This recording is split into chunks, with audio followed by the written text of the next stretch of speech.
Danke. I'm very excited to introduce you to the brain. Some little aspects that I want to challenge you, your notion about what is the brain and some specific developmental parts. As you heard, I studied toxicology, and for a long time I was trying to understand how some chemicals in the environment might affect brain development. And then is when I discovered that there are so many things we actually don't know about brain development. So I went for 5 years to try to understand that in a deeper way, meaning a lot of hours in the lab. This is the image we all have about neurons. They are communicating with each other, they are kind of messy, you have axons, you have dendrites, but tonight my goal is to give you new information so that you have a new image of them. I want you to think about them more like an orchestra, because they are transmitting information, they are producing music. The neurons I'm talking about now is from a special part of the brain, the neocortex. It's the most external part of the brain, and is what is making mammals and humans be so special. It's the part of the brain that is making you now love the fact that you are rehearsing a little bit of English. Thank you. Is the one that is making you curious and feeling emotions about science. Thank you also for that. Is all the part that make you human.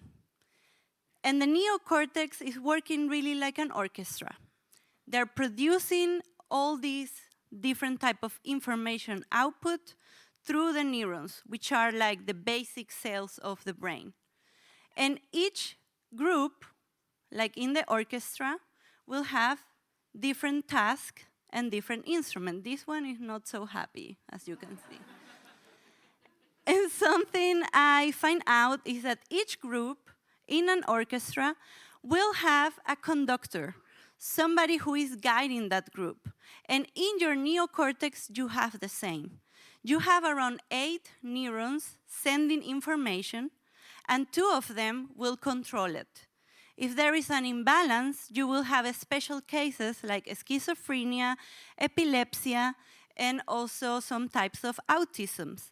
And we just need to understand what is happening and how this gets done so that we can also understand these brains and see the advantages and disadvantages of having these special terms in our brains. So that's why it's important to know about these neurons. Another important thing we have to think about these neurons is that if you want to conduct, if you want to direct, you need to be in a special place. It's like, as I was told, if I try to talk to you from the back of the screen, it's almost like a conductor giving the back to his team. It doesn't work. The position is key. And of course, that's not how neurons look. Going back to our brain, if we cut it in a coronal section, so it's this position, like from having a crown, you will have the 2 hemispheres that are similar in a structure. And from now on, I will show you just one side. This is what is exciting for the research group I was part of. Most of the cells of the neocortex are developed and born very close to the final place of the neocortex, so 80% of them are quite, they're not nomads, but 20%, the ones that will control and regulate them, they are generated far, far away in this area. And they travel long distances. It's like walking from Leipzig to Berlin to find their important position. And this is quite shocking because how these interneurons know where they have to go. So I'm introducing you the word. Interneurons is these special cells that will regulate the 80%. And that was the question of me and all my colleagues in the lab. They have special cues. They have substances in the environment that they are able to read to know if they have to go this way, that way, and find their final position. of course, doesn't look like this. I want to show you how these neurons during development move. So I'm going to share with you many hours in the lab. Not always things work as you want, and I want to show you everything. So enjoy a few seconds of interneurons moving, and this is some trials how to study this type of behavior. So here they are single, they are isolated, they quite not like it, they're not moving as much as they should. Here you have the whole tissue.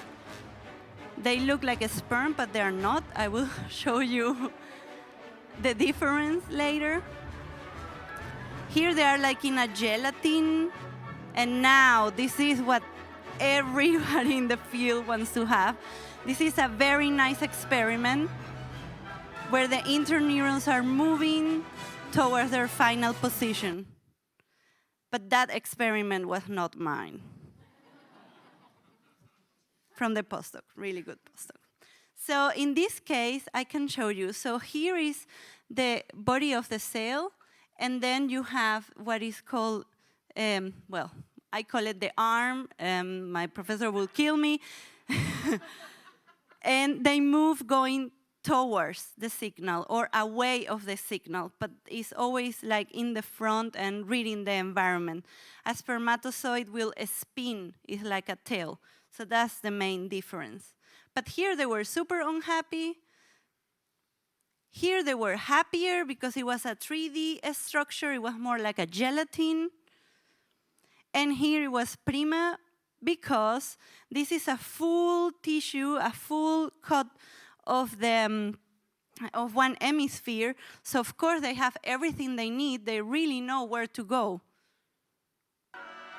And now see it again without me talking and interrupting you.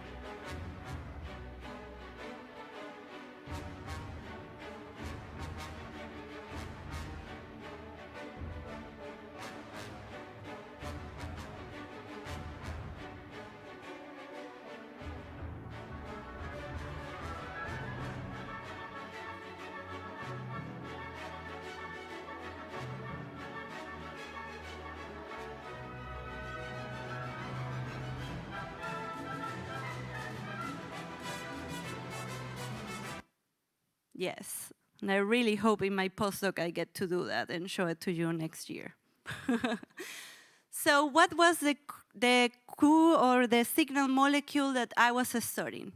I was studying SEMA3C. This is basically, danke, or MAP. This is meaning that the signal I was studying was welcoming interneurons. It was in the perfect place where these neurons have to enter, and this is their final position all over here, and is there during important embryonic days. And this just means that the cells I'm studying are able to read this because they have the receptor. So they can really theoretically find each other and read each other. And I'm going to share with you one experiment because that was the challenge of the science lab, to really share with you what I spent almost a year repeating and repeating time after time. Basically, I was creating this beautiful gelatin-like egg where I put the tissue of interest, and I had some cells with the cue of my PhD, the SEMA3C. And the whole goal was to see if this substance was making the cells move forward, away, or maybe was doing absolutely nothing. So for that, you need your control, meaning in the middle you will produce nothing of interest for neurons. And as you can see, my control was beautiful. They were growing all over. They had no preference. It was okay. And normally, to be sure you are not bananas and you're making something that works, you have a positive control, meaning you have a substance that is already known, and in this case, most of them are repellent. So the neurons will go away and will avoid them. And this is SEMA3A, it's like the classic in the field. And as you can see, very good from my image, this is like super repellent. They don't like it. So here is in the picture where the substance of interest is, and because it's a gelatin, it will go through. I'm gonna hurry. Yes! So as you can see here, my protein of interest was attractive, which is not so normal. But it was very cool. No! Danke. No. Last sentence, really fast, really fast. Okay. Because I just want next time you think about neurons, not to see these. I want you to know you have a beautiful internal orchestra in your brain, and during development, they were actually moving. That's it. This is your applause.